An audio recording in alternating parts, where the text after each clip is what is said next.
자, 다음 인물로 넘어가겠습니다. 자, 속도내는 탄핵 심판. 자, 탄핵 심판이 현재로서는 2월 말이 될지, 3월 초가 될지, 또는 더 늦어지게 될지 알 수 없습니다만, 최근 헌재 재판관들의 발언에서 볼 때 최대한 심리를 당길 것 같습니다. 청와대에서도 협조적으로 나오지 않는다면 더 당겨질지도 모르겠습니다.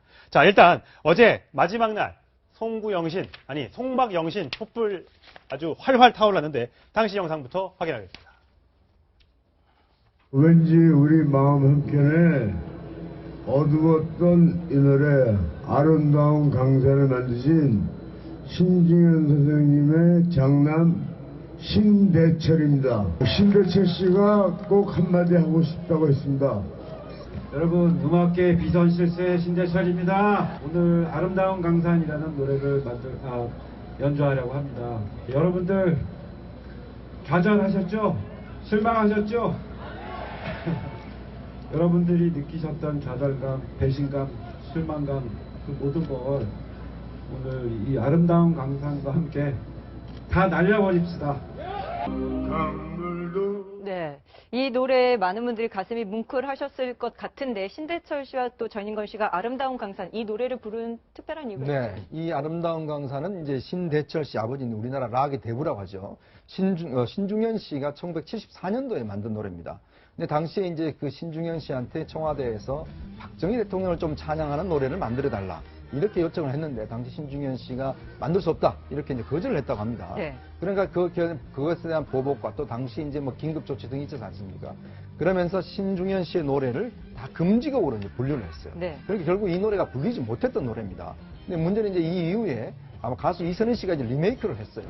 근데 이게 이제 그 태극기 집회 지금 친박 단체들의 어떤 집회에서 이 노래가 굉장히 많이 불려졌습니다. 네. 또 틀려졌고. 근데 그러다 보니까 신대철 씨가 이거는 우리 아버지의 뜻을 반하는 것이다. 우리 아버지는 결국은 이제 박정희 정권에 저항하기 위해서 이 노래를 만들었고 또 탄압을 받았는데 어떻게 이것이 박근혜 대통령의 탄핵을 기각해달라는 모임에서 나올 수가 부를 수가 있느냐. 도저히 못 참겠다 해서 본인이 직접 자기는 촛불 집회에 나가서 이 노래를 직접 부르겠다. 네. 이렇게 이야기를 해서 어제 집회에서 직접 이 노래를 불렀습니다. 네, 연예인들이 많이들 촛불 집회에 참석을 하셨는데 연말 되면 보통 각 방송국에서 연예대상, 뭐 드라마 대상, 음악 대상 등등을 발표하지 않습니까? 시상식에서도 연예인들의 새해 소망 이런 것들이 굉장히 화제가 되고 있습니다. 제가 준비를 해봤는데 잠시 설명을 해드리겠습니다. 유재석 씨, 국민 MC라고 불리는데 내년엔 모든 국민들이 꽃길을 걸었으면 좋겠다. 저 발언을 놓고 또 친박단체인 박사모에서는 유재석을 개념 연예인이 하는 탄핵해야 할 연예인으로 찍었다가 굉장히 곤란함을 겪고 있고요. 송중기 씨 어제 연예대상을 받았는데 참이 거짓을 이기는 대한민국이 되기를 희망한다. 이러면서 연기대상을 수상을 했습니다. 차인표 씨도 상을 받았는데 거짓은 절대 참을 이길 수 없다. 저 뒤에 하나 잘랐는데 남편은 절대 부인을 이길 수 없다. 라고 하면서 얘기를 해가지고 굉장히 화제의 개념 연예인으로.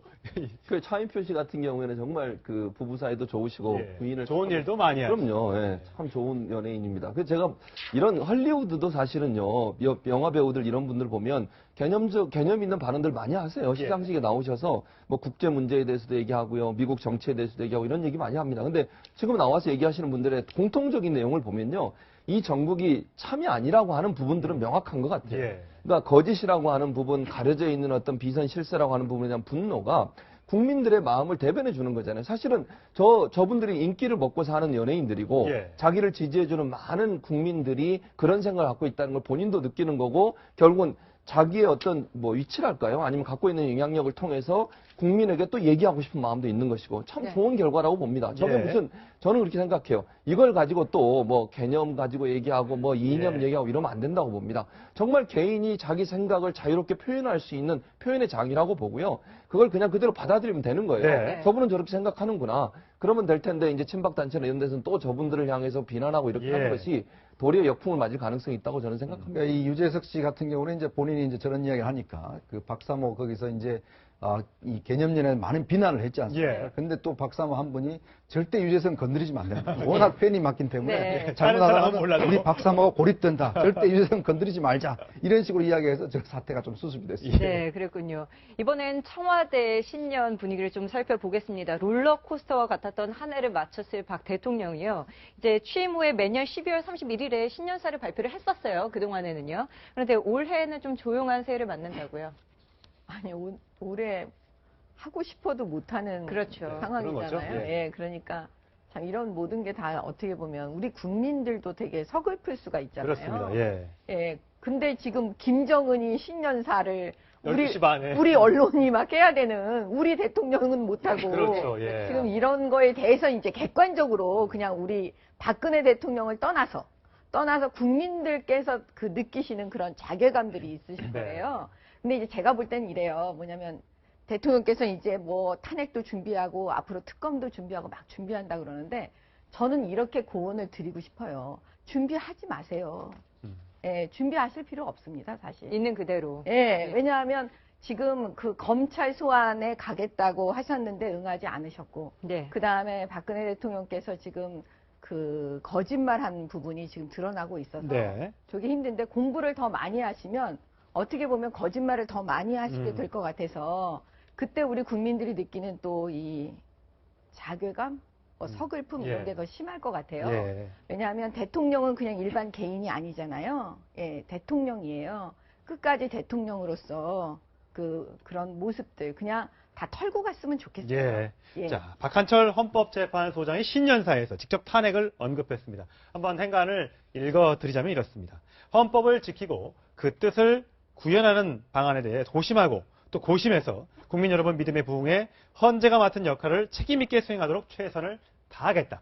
어쨌든 최선을 다해서 빨리 끝내고 국정이 수습될 수 있도록 노력하겠다. 이렇게 얘기했다는 것 자체가 헌법재판소장으로 물론 친박이나 대통령을 보호하고 싶은 사람들 입장에서는 최대한 끌고 싶겠지만 이 헌법재판소의 신년사에서 보면 빨리 끝내겠다는 그 뉘앙스가 담겨 있는 거죠. 그렇죠. 이게 그 모든 재판의 이념 두 가지입니다. 첫째는 이제 그 실체진 실적 정확성이죠.